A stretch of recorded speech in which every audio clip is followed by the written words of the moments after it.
नमस्कार, मैं GRS news के लिए गिरीश सेकरवाल। आज के इस ब्लॉग में मैं बात करने वाला हूँ सुप्रीम कोर्ट के इस आदेश की, जो कि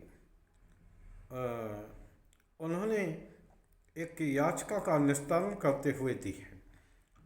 उन्होंने न सिर्फ चुनाव आयोग को नोटिस दिया है, बल्कि केंद्र सरकार को भी इस बात की ताकीद की है कि आखिर क्यों नहीं मतदाताओं के भ्रम के निवारण के लिए सभी मशीनों में वीवीपैट लगाई जाती और वीवीपैट के शीशे को बदलकर क्यों नहीं एक पर्ची निकलने की व्यवस्था होती, जो कि पर्ची बाद में बैलेट बॉक्स में डाली जाती और बाद में उसका भी गिनती की जाती। हालांकि पहले ही कई बार सुप्रीम कोर्ट ये बात कह चुका है। उसने सवाल भी उठाया कि जब आपने 24 लाख मशीनों को खरीदने के लिए 5,000 करोड़ रुपए की राशि खर्च की है, तो क्यों केवल इतने मशीनों में केवल 20,000 मशीनों में ही वीवीपैट लगाई गई है? क्यों नहीं सब मशीनों में वीवीपैट की व्यवस्था की जाती है? हालांकि चुनाव आयोग ने ये भी कहा था कि इससे समय ज़्यादा लगेगा, जिसको कि माननीय उच्चतम न्यायालय ने ठुकरा भी दिया। अब चुनाव आयोग को नोटिस जारी किया गया है।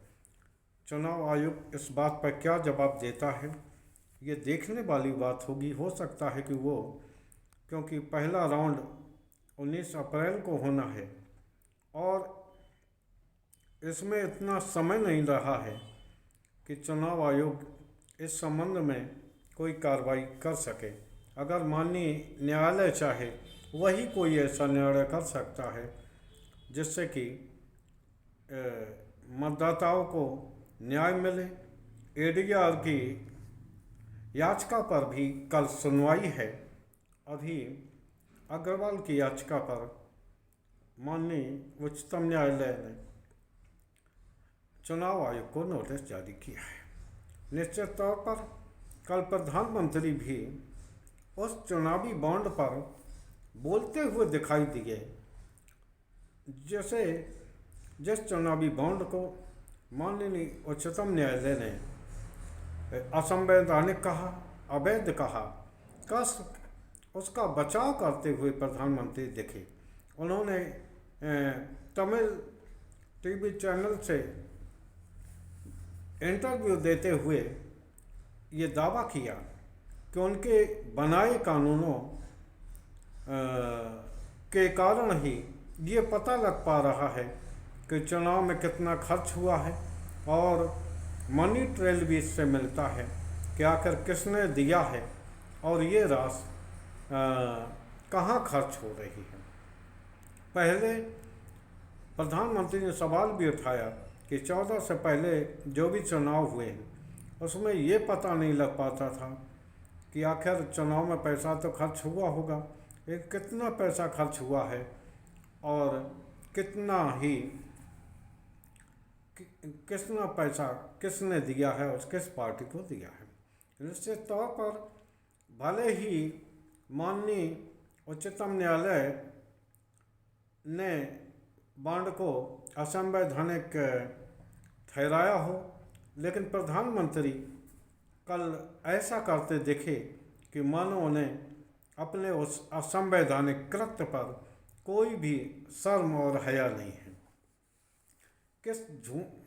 किस दमदार भाषा में उन्होंने यहाँ तक कि जो लोग इस बॉन्ड को असंवैधानिक बताते हैं, क्योंकि माननीय उच्चतम न्यायालय ने ऐसा कहा है, तो उन्होंने इस तरह की भाषा बोली कि जो लोग आज बॉन्ड को लेकर नाच रहे उन्हें पछताना पड़ेगा।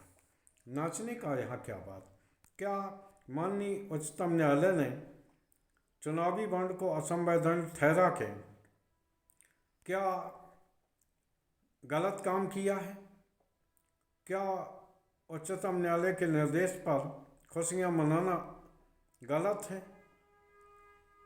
तो माननीय प्रधानमंत्री को यह सोचना चाहिए और ये याद करना चाहिए कि उनका ही सरकारी बैंक सूचना नहीं दे रहा था।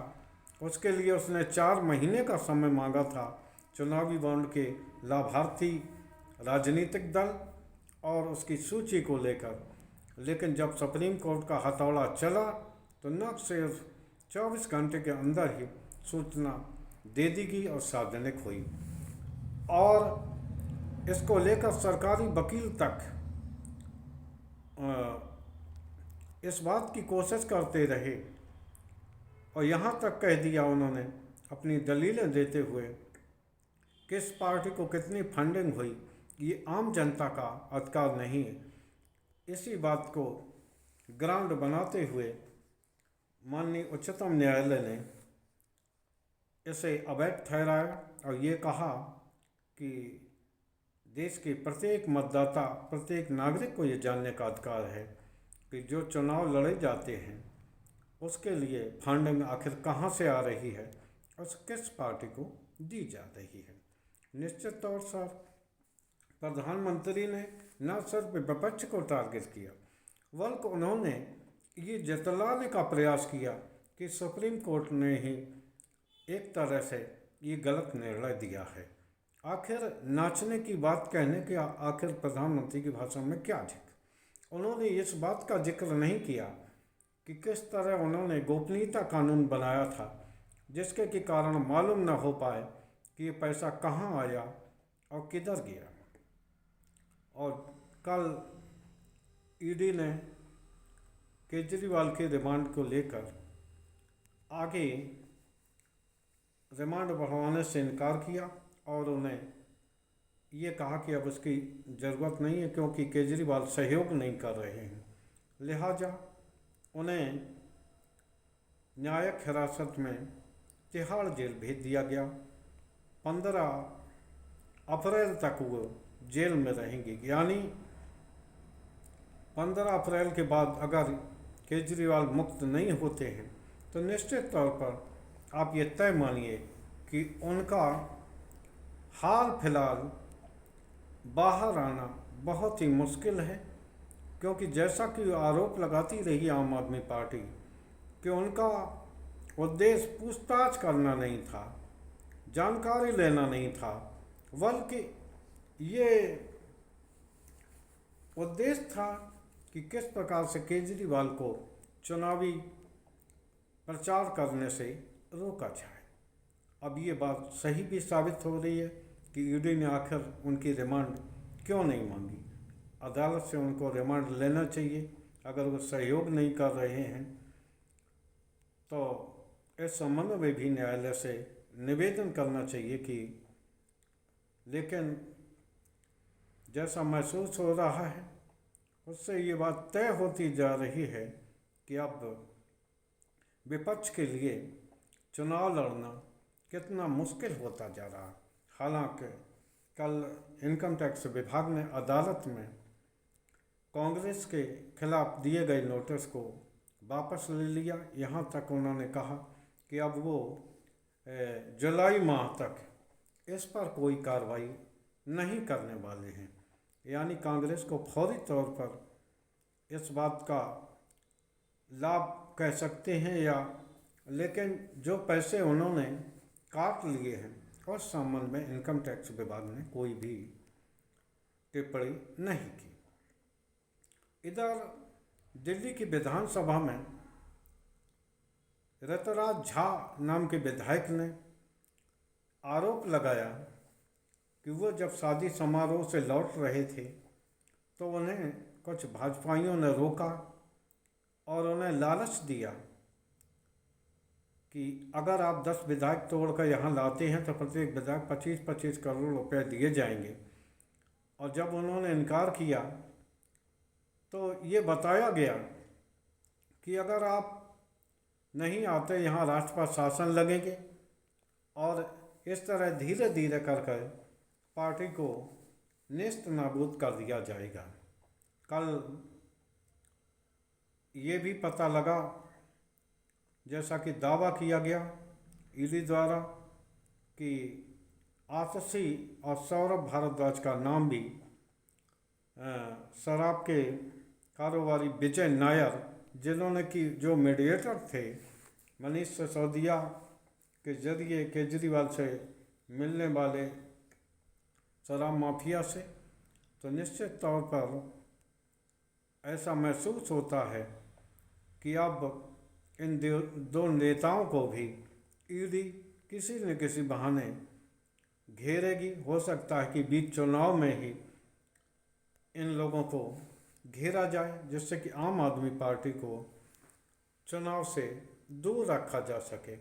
निश्चित तौर पर अब देखना ये है कि चुनाव आयोग इस संबंध में क्या निर्णय लेता है।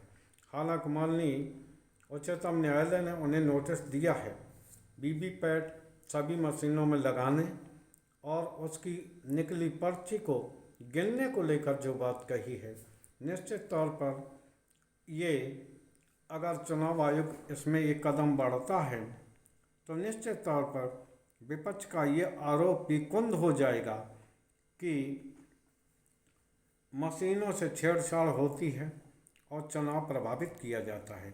अगर वीवीपैट से निकली पर्ची का मिलान और मशीनों का टोटल अगर एक हो जाता है तो निश्चित तौर पर ये विपक्षियों के लिए भी एक झटका होगा और चुनाव आयोग भी पाक साफ हो जाएगा। सत्ताधारी दल भी इस मामले में उन्हें भी झंझट से मुक्त मिल जाएगी। लेकिन सवाल यहाँ फिर से वो है, क्या चुनाव आयोग हाल फिलहाल माननीय उच्चतम न्यायालय के नोटिस का संज्ञान लेगा या समय की बात कह के, समय कम होने का वादा करके इस मामले को भविष्य के लिए लटका देगा।